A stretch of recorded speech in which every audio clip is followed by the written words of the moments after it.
মহিমাটা না জানলে সঠিক দর্শন হয় না। শাস্ত্র বলছে আসলাম, তড়িড়ি দর্শন করলাম, চলে গেলাম, এটাকে সঠিক দর্শন বলে না। সঠিক দর্শন কখন হবে? যখন এই স্থানের মহিমা কথা শ্রবণ করা যাবে, জানা যাবে, তখনই সঠিক দর্শন। শাস্ত্রে বলছে নদিয়ার নবদ্বীপে শ্রীরাম মায়াপুরে অন্তর্দ্বীপে মুরারি গুপ্তের শ্রীপাঠে আপনার অবস্থান করছেন। এই মুরারি গুপ্ত হচ্ছে হনুমানজির অবতার। ত্রেতা যুগে পুরুষ মর্যাদা রামচন্দ্রের দাসরূপে সেবা করেছিলেন হনুমানজি। সেই হনুমানজি গৌরনীলাতে মানুষ হলে নাম হলেন ঠাকুর মুরারি গুপ্ত। গুপ্ত কথার অর্থ হচ্ছে গোপন। এই গোপনে বসে এই স্থানে তিনি ভজন করতেন। ইনার আদি জন্মস্থান বাংলাদেশ সিলেটে। চৈতন্য ভাগবতে লিখছেন বৃন্দাবন দাস ঠাকুর মহাশয়, গৌরহরি আবির্ভূত হওয়ার পূর্বে, তার মানে কি গৌরহরি আবির্ভূত হয়নি, তার পূর্বে সে এই স্থানে ভজন করছেন। তাহলে গৌরহরির সাথে কখন সাক্ষাৎ হলো?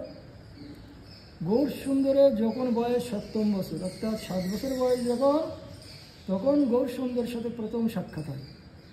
কিন্তু কেন গৌর সুন্দর তো এখানে আবির্ভূত হয়েছিল? হ্যাঁ, কিন্তু সাক্ষাৎ হয়নি। সাক্ষাৎ হয়নি, আবির্ভূত হয়েছেন।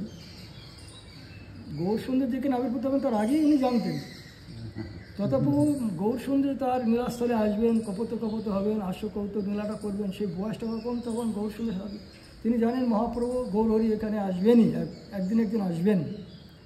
তাহলে কি করলেন? শিবাসঙ্গনে অদ্বৈত সভাতে নিত্য ভগবত কথা অধ্যয়ন হতেন। ওখানে দেখবেন 3টা মন্দির আছে না, এখন তো 2টো একসাথে করে দিয়েছেন। অদ্বৈত প্রভুর গৌরগতধর এবং অদ্বৈত প্রভুর গৌর আরাধনা, 2টো একসাথে হয়ে গেছে, আলাদা আলাদা ছিল। কোথায়? শিবাসঙ্গন। শিবাসঙ্গন আলাদা আলাদা, একসাথে 2টো হয়ে গেছে। আর শিবাস ঠাকুর মন্দিরটা আলাদাই আছে। ওইখানে অদ্বৈত প্রভু গৌর আরাধনা যে স্থানে মন্দিরটা, ওই স্থানে নিত্য অদ্বৈত প্রভু ভগবত কথা অধ্যয়ন করতেন। ভাগবত কথা অধ্যয়ন করলে সেখানে অন্তরঙ্গ পার্শ্বদ থাকতেন। সেখানে গৌর সুন্দরের বড় ভাই বিশ্বরূপ নিত্য যেতেন সভাতে ভাগবত কথা শ্রবণ করতে। তো একদিন সচিমা আদেশ করলেন গৌর সুন্দরকে, যাও তোমার অগ্রজ বড় ভাইকে ডেকে নিয়ে এসো। মায়ের আদেশে প্রথম গৌর সুন্দর শিবাসঙ্গন এসছেন, প্রথম, তার আগে আসেননি। কীভাবে আসলেন? দাদা আসছেন নিত্য ভাগবত কথা শ্রবণ করতে, বিশ্বরূপকে ডাকতে এসছেন। যখন দর্শন করলেন, দাদাকে ডাকতে আসলেন, অদ্বৈত প্রভু দর্শন করে বললেন শহর থেকে যে আমার প্রভু এসছেন। সেখানে যখন নিত্য বিশ্বরূপ আসেন, এই কথা কখনো অদ্বৈত প্রভু বলেননি এই কথা।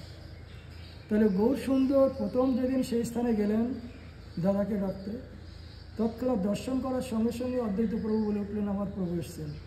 ওই বালকরূপী গৌর সুন্দর বললেন, পরম ভক্ত মুরারি গুপ্ত এই স্থানে ভজন করেন, যদি নাম সংকীর্তন যোগে যান তিনি খুব উপকৃত হবেন।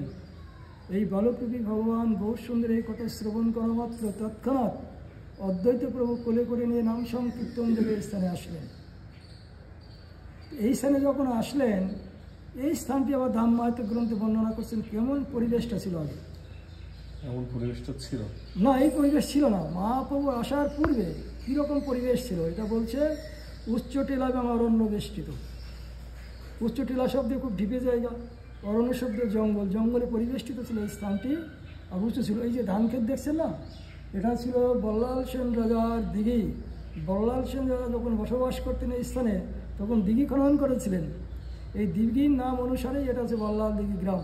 অর্থাৎ বল্লাল দিঘির পাড়ে হচ্ছে মুরারি গুপ্তের শ্রীপাঠ, ও পাঠটা হচ্ছে চন্দ্রশেখর আচার্য, অর্থাৎ গৌর সুন্দরী মেসমশাই বাড়ি, মাসির বাড়ি যেটা বর্তমানে।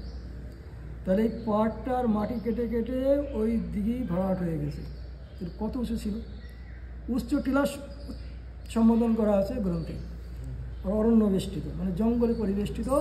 সেই বনের ভিতরে বসে গৌরহরি কী করছেন না, ছোট্ট একটা কুটির করে মুরারি গুপ্ত ভজন করছেন।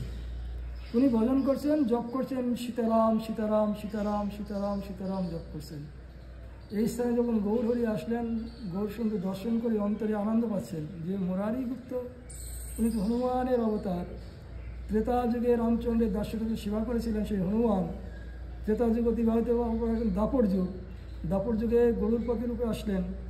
দাপর যুগ অতিবাহিত আসলেন কলিযুগ, কলিযুগে মনুষ্যরূপে আসলেন। মনুষ্যরূপে এসে